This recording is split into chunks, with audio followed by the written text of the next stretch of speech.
வாங்க மக்களே, எண்ணெய் சூடேறிட்டு ஒரு பீஸாக போட்டு வைப்போம். பாருங்க, இது சொரேன்னு சவுண்டு வருது பாருங்க. அதுமாரி சவுண்டு கேட்கணும் தோசைகளில் போட்டோன்னா.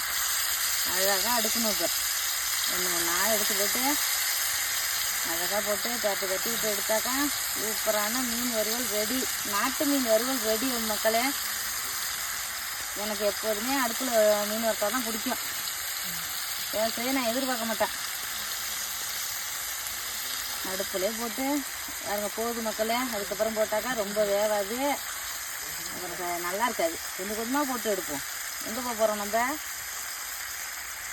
மேலே கொஞ்சம் எடுத்து வச்சுப்போம். அடுப்பை ரொம்பவே பெருசாக வச்சிடாதீங்க.